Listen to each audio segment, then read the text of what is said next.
कन्या राशि वाले मेरे बंधुओं, स्वागत है आप सभी का कन्या मंथन भिंड यूट्यूब चैनल में। बंधुओं, ये पानी आपको करोड़पति बना देगा, इस बात की गारंटी है। बस आपको क्या करना है कि इसमें इस एक पवित्र चीज को मिलाकर पी लेना है। आपके पास पैसा आएगा नहीं, बरसेगा, इस बात की हम गारंटी देते हैं, क्योंकि यह एक चीज माता लक्ष्मी की शुद्ध सकारात्मक ऊर्जा को खींचकर आपके जीवन में लेकर आएगी। और याद रखना कि जब स्वयं माता लक्ष्मी आपके घर में आ जाएंगी, निवास करने लगेंगी, तो फिर रुपए पैसे और धन दौलत तो अपने आप खिंची चली आएगी। बंधुओं, यकीन मानिए, यह एक चीज इतनी पवित्र, इतनी शक्तिशाली और गुप्त है कि इसके एक बार प्रयोग से ही आपके जीवन में परिवर्तन की शुरुआत हो जाएगी और कुछ ही दिनों में आपके देखते देखते ही आपके सामने से समस्याएं गायब होती चली जाएंगी। तो जयकारा बोलो माता रानी का, जगत माई महामाई माँ भद्रकाली की जय बोलो, माता रानी के साचे दरबार की जय बोलो। बंधुओं, एक बात आप थोड़ा विचार करके देखिए कि आपके जीवन में जो परेशानियां हैं, समस्याएं हैं, उन परेशानियों की गहराई में यदि उतर कर देखा जाए तो कहीं ना कहीं इन परेशानियों का कारण रुपए पैसे की तंगी या यूं कहें कि पैसे की कमी ही है। और जहां रुपए पैसे की कमी है, यह बात तो निश्चित है कि वहां भगवान की कृपा की भी कमी है। इसी वजह से नाना प्रकार के रोग दोष, परेशानियां और समस्याएं उत्पन्न होती रहती हैं। अब हो सकता है कि अलग अलग प्रकार के दोषों की वजह से समस्याएं अलग अलग रूप में प्रकट अवश्य होती हैं। जैसे कि आपसी कलेश घर में रहता है, पति पत्नी के बीच विवादित स्थितियां रहती हैं, कर्ज से लोग परेशान रहते हैं, बीमारियां हैं, या फिर काम धंधे व्यापार ठीक तरह से नहीं चल रहे हैं। अब ये परेशानियां बेशक अलग अलग प्रकार की समझ में आती हैं, लेकिन इनका केंद्र भगवान की कृपा और आशीर्वाद है। अब जिस इंसान के ऊपर भगवान की कृपा और आशीर्वाद होता है, उस इंसान के जीवन में सुख और शांति तो आती ही है, लेकिन सबसे पहले भगवान उस इंसान के जीवन में माता लक्ष्मी को भेजते हैं। अब इसका प्रमाण यह है कि आपने शास्त्रों में कहानियां तो कई बार सुनी होंगी। जब भगवान किसी इंसान से परेशान होते थे, उसे दंड देना चाहते थे उसके कर्मों के आधार पर, तो अगले जन्म में उसे किसी गरीब ब्राह्मण के यहाँ पैदा करते थे और वह भीख मांग मांग कर खाता था। और जब किसी से बहुत प्रसन्न होते थे, उसके कर्म अच्छे थे, तो उसे अगले जन्म में किसी राजा का पुत्र बनाकर पैदा करते थे या फिर किसी अमीर व्यापारी के घर पैदा किया जाता था। अब इससे तो यह साबित होता है कि भगवान की जिस पर कृपा है, उसके पास सबसे पहली चीज धन दौलत रुपए पैसे होते ही हैं। अब यहाँ पर एक विचार करने वाला विषय यह भी है कि भगवान श्री हरि विष्णु इस सृष्टि का संचालन करते हैं, इसे चला रहे हैं, तो उनके पास माता लक्ष्मी हैं। यानी भगवान को भी माता लक्ष्मी की आवश्यकता पड़ती है इस सृष्टि के संचालन के लिए। अब इन उदाहरणों से आपको यह बात तो निश्चित तौर पर समझ में आ रही होगी कि जीवन में पैसे रुपए ना होने से, धन संपत्ति ना होने से हर प्रकार की समस्याओं का आगमन होता है। और इससे यह भी पता चल जाता है कि भगवान की कृपा और आशीर्वाद आपके जीवन में नहीं है। अब यह भगवान की कृपा क्यों नहीं है आपके पास, इसके कई कारण हो सकते हैं। इसकी व्याख्या हम आगे आपको करने वाले हैं, समझाने वाले हैं। लेकिन फिलहाल हम आपको पानी में इस एक चीज के मिला देने से भगवान की कृपा कैसे प्राप्त होती है, माता लक्ष्मी की विशेष कृपा और आशीर्वाद कैसे प्राप्त होता है, इसके बारे में बताएंगे। और यह एक चीज कौन सी है, इसका शास्त्रीय और वैदिक महत्व क्या है, और इसके प्रयोग करने के सही तरीके यानी कि सही नियमावली क्या है, इसके बारे में भी विस्तार से सब कुछ बताएंगे। लेकिन यह तो आप भी जानते हैं कि खाली एक एक चीज के प्रयोग से जीवन में बदलाव नहीं आ जाते हैं, हमें उसके सारे नियम और संस्कारों को भी मानना पड़ता है। ठीक उस प्रकार जैसे कि जब हम कोई दवाई खाते हैं तो मर्ज भले ही थोड़ा बहुत ठीक हो जाए, लेकिन बीमारी ठीक अच्छी तरह से तभी होती है जब हम दवाई के साथ साथ परहेज भी करते हैं। जी हाँ बंधुओं, परहेज से माहौल तैयार होता है और उसके बाद दवाई अपना काम अच्छी तरह से करती है और बीमारी से मुक्ति प्राप्त हो जाती है। तो उम्मीद करते हैं कि आपको ये सारी बातें समझ में आ रही होंगी और आज के इस विशेष कार्यक्रम का केंद्र क्या है यह भी समझ में आ रहा होगा। अब हम आपको यकीन दिलाते हैं कि आपने यदि आज के इस कार्यक्रम को पूरा देखा, इसमें बताई गई बातों को गहराई से समझा और जीवन में उतारा, तो निश्चित तौर पर आपके जीवन से पैसे रुपए की तंगी तो समाप्त हो ही जाएगी। कहां कहां से पैसा आपके जीवन में आएगा आप खुद भी समझ नहीं पाएंगे। याद रखना कि जब भगवत कृपा होती है तो संपत्ति, धन दौलत अलग अलग रास्तों से जीवन में आती है। ठीक इसी प्रकार जब भगवान की कृपा हटती है तो पता नहीं कहां कहां से पैसे निकल जाते हैं, पता ही नहीं चलता है। जब जेब खाली, खजाने खाली, बैंक अकाउंट खाली, तब पता चलता है कि अरे हम तो कंगाल हो गए। तो अब समय आ गया है कि अब आप भी अमीर बनेंगे, लाखों करोड़ों में खेलेंगे, धन दौलत के ढेर लगेंगे, जीवन में खुशियां ही खुशियां आएंगी। और यह सब होगा जब आप हमारे द्वारा बताई बातों को अच्छी तरह से समझेंगे। हम आपको केवल चीजों के बारे में नहीं बता रहे, ज्ञान के बारे में नहीं बता रहे, हम ईश्वर की कृपा आपके घर तक कैसे पहुंचेगी इसके लिए आपको रास्ता दिखा रहे हैं। और यह एक सच्चा प्रयास है, माता भद्रकाली की सेवा में समर्पित है और हम उन्हीं की सेवा में इस कार्यक्रम को और अपने हर कार्यक्रम को समर्पित करते हैं। तो अब यह आपका धर्म बनता है कि आप इस कार्यक्रम को पूरा अवश्य देखें, तभी बदलाव होगा, हमारी मेहनत भी सफल होगी और माता रानी की कृपा भी आप तक पहुंचेगी। तो उम्मीद करते हैं कि आप हमारी भावनाओं को समझ रहे हैं और इस कार्यक्रम में अंत तक अवश्य ठहरेंगे। तो चलिए आज के इस विशेष कार्यक्रम की शुरुआत करते हैं, लेकिन इससे पहले हम चाहेंगे कि आप माता को आभार अवश्य व्यक्त करें, क्योंकि जगत माई महामाई माँ भद्रकाली की कृपा के बिना तो इस संसार में एक पत्ता भी नहीं हिल सकता है। तो चलिए जल्दी से कमेंट बॉक्स में लिखिए जय माँ भद्रकाली कृपा करो। एक बार नहीं 3 बार लिखना। माता रानी की आपके ऊपर पूरी कृपा होगी, हमें पूर्ण विश्वास है। इसी के साथ साथ माता रानी के इस दास का आपसे एक छोटा सा निवेदन और है कि यदि आप इस चैनल कार्यक्रम पर पहली बार आए हैं तो आप इस चैनल को सब्सक्राइब करें, बगल में जो सब्सक्राइब का बटन है उसे दबा दें। ऐसा करते ही आप न केवल हमारे बल्कि माता रानी के इस दिव्य परिवार के सदस्य बन जाएंगे। और जैसे ही आप इस कार्य को करेंगे वैसे ही आपके जीवन में सकारात्मक बदलाव आने शुरू हो जाएंगे, क्योंकि माता रानी की दिव्य ऊर्जा आपके जीवन में समाहित हो जाएगी, जिसे हम माता रानी का प्रेम पूर्ण आंचल कह सकते हैं, उनकी कृपा, उनका आशीर्वाद कह सकते हैं। तो चलिए जल्दी से चैनल को सब्सक्राइब करिए, इस शुभ कार्य को अभी समाप्त करिए, फिर आगे बढ़ते हैं। तो बंधुओं अब ध्यान से सुने। हर इंसान का यह सपना होता है कि वह अपने जीवन में पैसा कमाए, सुख सुविधाएं इकट्ठी करे और जीवन बड़े ही अच्छे ढंग से यापन करे। और इसके लिए हर इंसान शुरुआत से ही बहुत मेहनत भी करता है, अच्छी प्लानिंग के साथ कोई नौकरी करता है, कोई काम धंधे व्यापार की शुरुआत करता है, लेकिन कामयाबी सबको नहीं मिलती है। बहुत ही कम ऐसे लोग होते हैं, या यूं कहें कि 100 में से 2, 4, 5 लोग ही ऐसे होते हैं जो कि मन चाहा जीवन जी पाते हैं सुख सुविधाओं के साथ। बाकी के सारे लोग केवल संघर्ष, दुख तकलीफ और परेशानियों में ही जीवन को बिताते रह जाते हैं। धीरे धीरे समय के साथ ऐसा होता है कि उनकी इच्छाएं भी समाप्त होने लगती हैं। संघर्ष में और तकलीफों में जीवन इतनी बुरी तरह से उलझ जाता है, पिस जाता है कि फिर हर एक इच्छा, हर एक खुशी दम तोड़ देती है। एक एक करके इच्छाओं को मारते मारते एक दिन वह समय आ जाता है जब सारा जीवन ही आंखों के सामने से गुजर जाता है और अंत में पता लगता है कि कुछ भी नहीं कर पाया, ना तो ढंग से जीवन ही जी पाए, ना ही इच्छाओं की पूर्ति कर पाए, और जिनके लिए जीवन में हमने मेहनत की, मजदूरी की और सब कुछ किया, वे लोग भी हमारी इज्जत नहीं कर रहे हैं। यानी कि सब कुछ समाप्त हो गया, जीवन ही बेकार चला गया। अब जानते हैं बंधु कि जो 2, 4, 5 लोग ऐसे हैं कि वे भगवान की कृपा प्राप्त कर लेते हैं, कामयाबी मिल जाती है उनको, धन दौलत भी उनके जीवन में भरपूर मात्रा में आ जाती है। ऐसा उनके साथ क्यों होता है?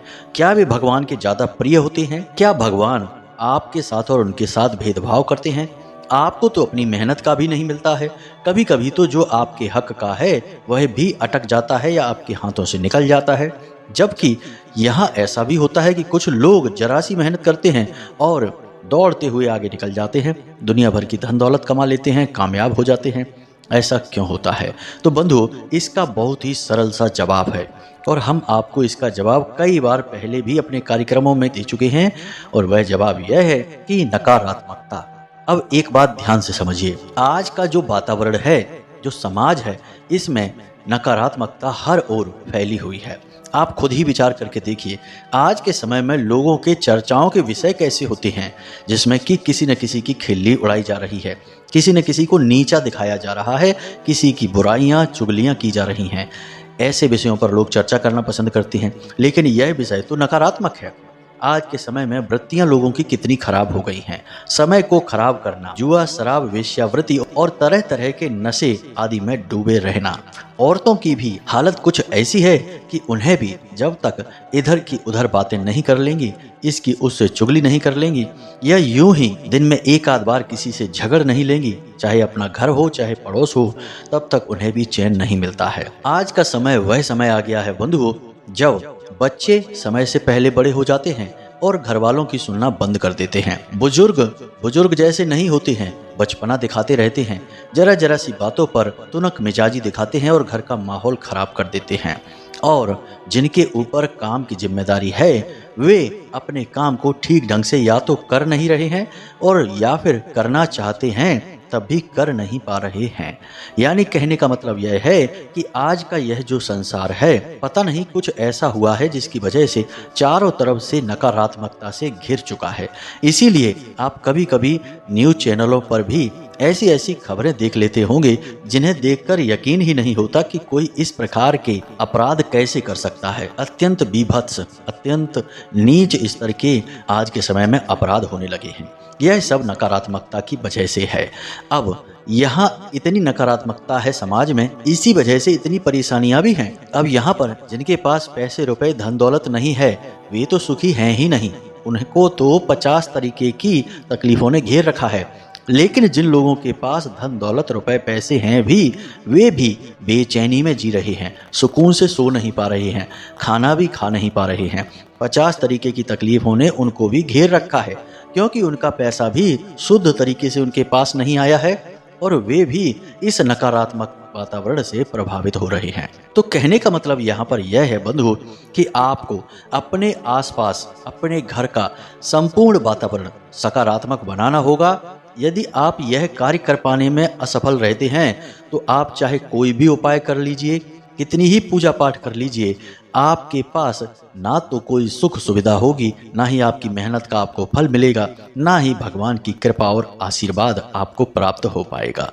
जी हाँ बंधुओं, तो अब आप यह कार्य कैसे करेंगे? प्रश्न तो यही उठता है कि नकारात्मक ऊर्जा को भगाना है और सकारात्मक ऊर्जा को जीवन में लेकर आना है। तो अब आप यह कार्य कैसे करेंगे, इसे आप ध्यान से सुनिए, फिर हम आपको इस एक चीज के बारे में बताएंगे।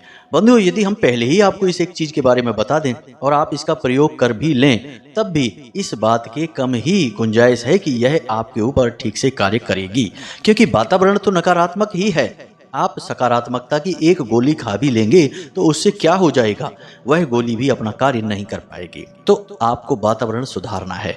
अब वातावरण सुधारने के लिए हमारे शास्त्रों में 3 विधियां हैं, तीनों को अपनाना पड़ता है। पहली है नियम, दूसरा है संयम और तीसरा है संस्कार। यानी कि ये तीनों चीज हमारे जीवन में शामिल होनी ही चाहिए। अब जरा पुराने जमाने में विचार करके देखिए, लोग कैसे रहा करते थे। उनके घर में और जीवन में चाहे भले ही धन संपत्ति कम हो, जो कि अक्सर हुआ ही करती थी। जरा अपना बचपन याद करके देखिए, जिनकी उम्र ज़्यादा है 25-30 साल पुरानी उम्र को याद करके देखिए। जब आप बचपन में थे उस समय 10-20 रुपए भी बहुत हुआ करते थे। अक्सर लोगों के पास पैसे की तंगी हुआ करती थी। पैसे बचाने के लिए लोग पैदल यात्रा कर लिया करते थे और बचे हुए पैसे से नाश्ता कर लिया करते थे। यानी कि कहने का मतलब यह है कि भले ही धन दौलत रुपए पैसे कम होते होंगे, परंतु सुख, समृद्धि और शांति बड़ी गजब की हुआ करती थी।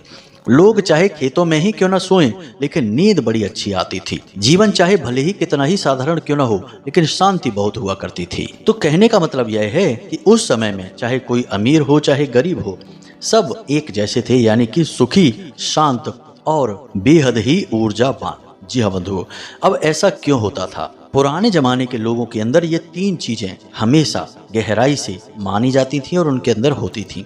जैसे कि नियम, तो पुराने समय में लोगों को समय से कार्य करने की आदत हुआ करती थी। सोने का समय का नियम होता था, जागने का नियम होता था, खाने पीने का हर बात का नियम होता था जो फिक्स रहता था। उसी प्रकार संयम, यानी अपनी इंद्रियों पर भी संयम हुआ करता था। जब जिस चीज का मन किया तब वो नहीं करना है, यानी कि नियंत्रण, सेल्फ कंट्रोल।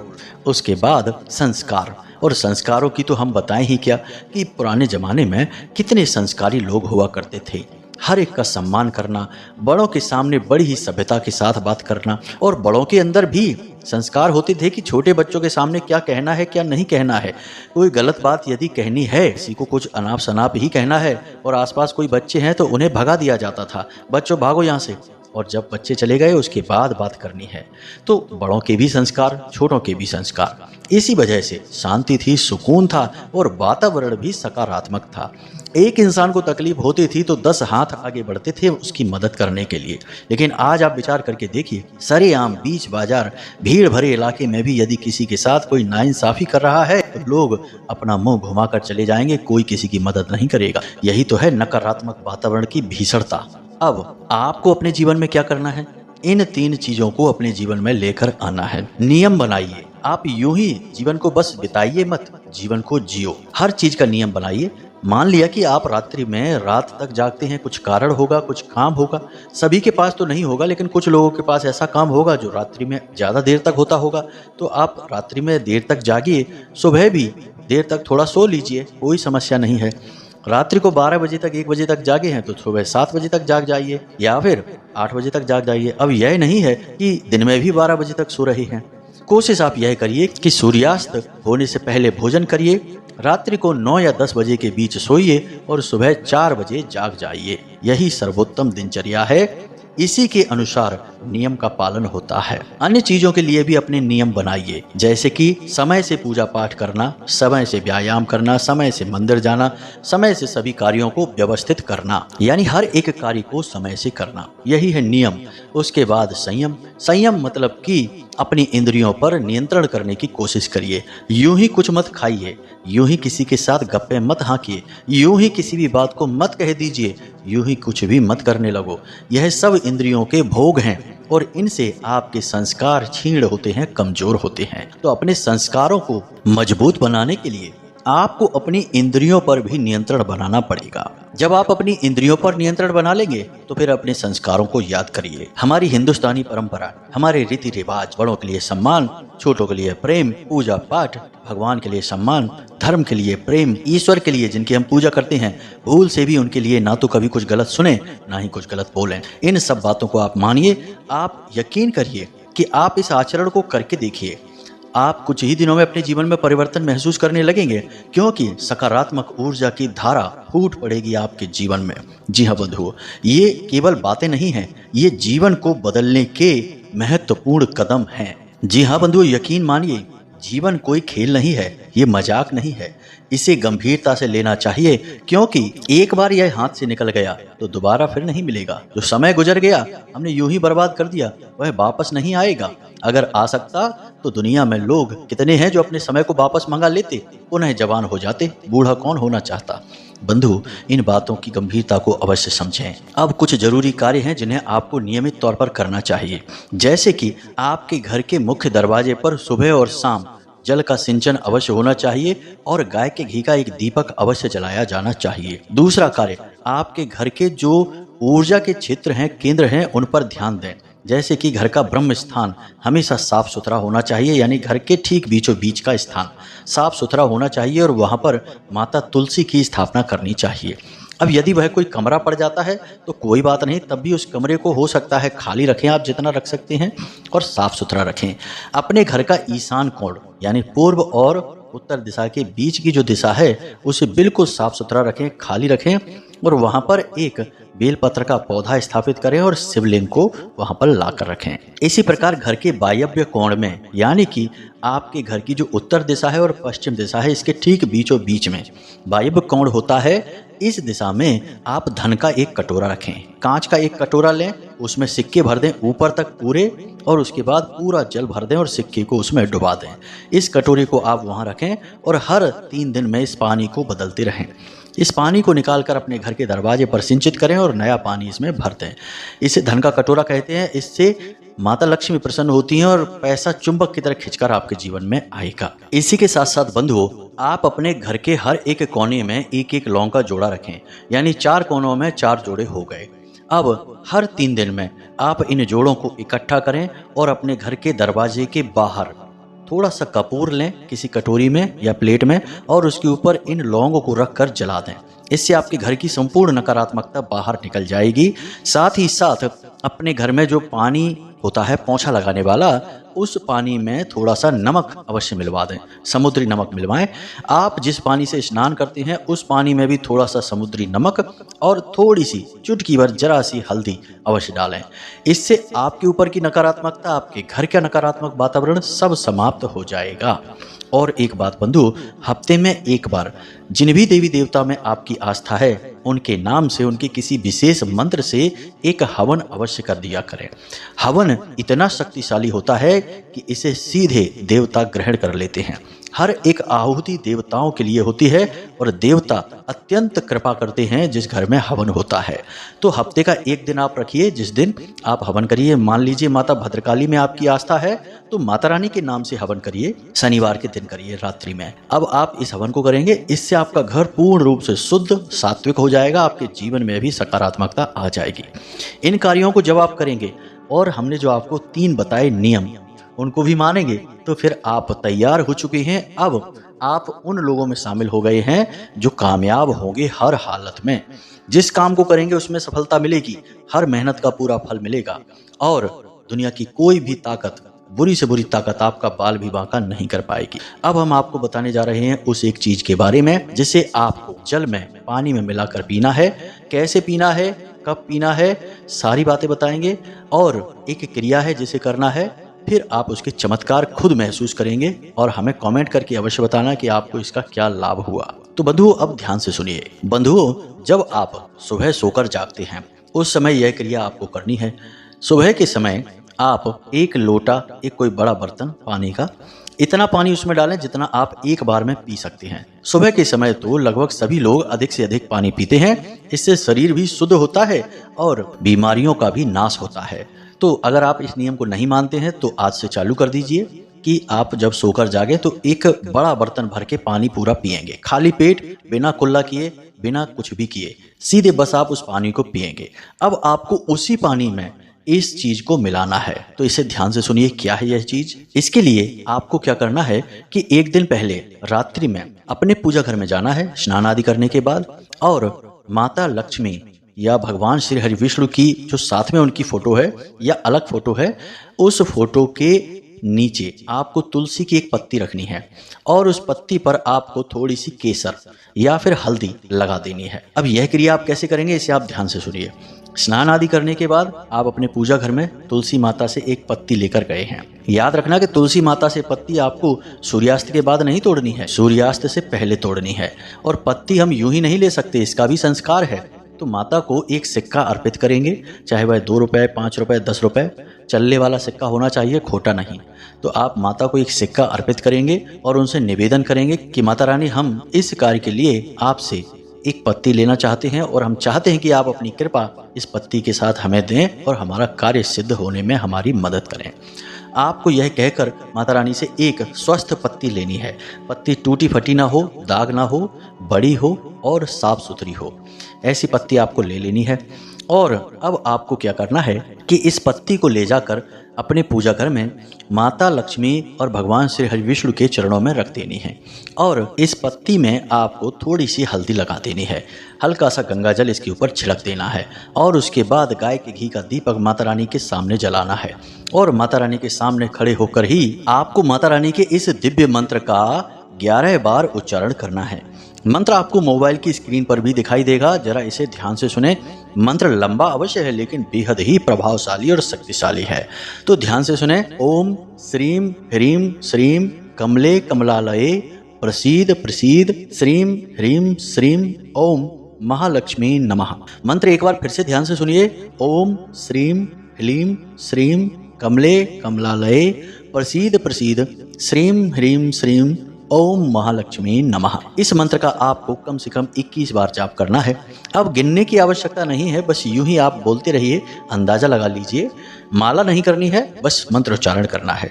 फिर जब मंत्रोच्चारण आपका पूरा हो जाए तो माता रानी से निवेदन करना है कि हे माता रानी, हम आपका स्वागत करते हैं अपने घर में, जीवन में, और हम चाहते हैं कि आप हमारे जीवन में आकर हमारी हर तकलीफ का हरण कर लें। भगवान की कृपा हमें प्राप्त करवाएं, हमारे जीवन में लेकर आएं।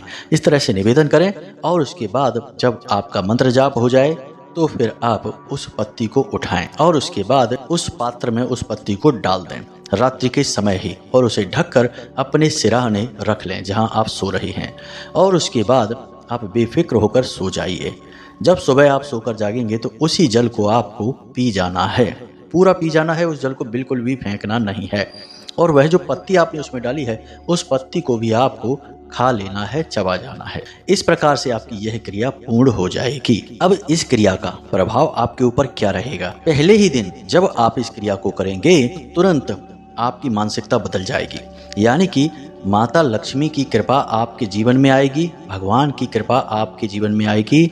और सबसे बड़ी बात कि माता तुलसी का जो प्रभाव है, जो शुद्ध सकारात्मक प्रभाव है, वह आपको तुरंत महसूस होगा। यानी जैसे ही आप इस पानी को पिएंगे, पानी पीते समय भाव मन में अवश्य रखें कि आप माता रानी की कृपा अपने अंदर ले रहे हैं, ग्रहण कर रहे हैं, कृपा आपके जीवन में आ रही है। जैसे ही आप इस पानी को पिएंगे तुरंत आपका सिर हल्का हो जाएगा, मानसिक शांति का आप एहसास करेंगे और आपको अपने आसपास का वातावरण अच्छा महसूस होने लगेगा, शरीर में हल्कापन महसूस होने लगेगा। किसी प्रकार का यदि आपके ऊपर तनाव है, दबाव है, तो आपको उसे सहने की शक्ति प्राप्त हो जाएगी। अब हो सकता है पहले दिन ऐसा ना लगे, लेकिन दूसरे तीसरे दिन से ही आपको ऐसा लगना शुरू हो जाएगा। पूरे भाव के साथ इस क्रिया को करें।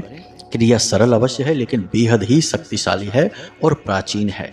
पुराने जमाने में इसे बहुत किया करते थे लोग, यहाँ तक कि इस क्रिया का प्रयोग तो जल के पात्रों में भी किया जाता था। यानी जिस पात्र से पूरा घर पानी पीता है, उस घड़ी में, उस पात्र में तुलसी की पत्ती को डाल दिया जाता था, हल्दी या केसर लगाकर। फिर इसका प्रभाव पूरे घर के लोगों पर रहता था। जहां सुमति तहां संपत्ति नाना। जब आपकी मति ही सु हो जाएगी, यानी अच्छी हो जाएगी, तो संपत्ति तो आ ही जाएगी। तो यह हमने प्रयोग आपको बताया।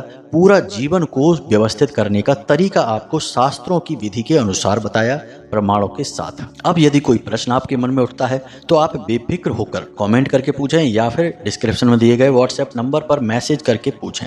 इसी के साथ साथ आज के इस वीडियो को विराम देते हैं। हमेशा हंसते रहिए, मुस्कुराते रहिए, सकारात्मक रहिए। दिन में एक बार मंदिर अवश्य जाइए, भगवान के दरबार में अर्जी अवश्य लगाइए, क्योंकि आपका उद्धार वहीं से होना है। मिलते हैं अगले ज्ञानवर्धक कार्यक्रम में, तब तक के लिए धन्यवाद। जय माई की, जय मां भद्रकाली। माता रानी आपका कल्याण करें।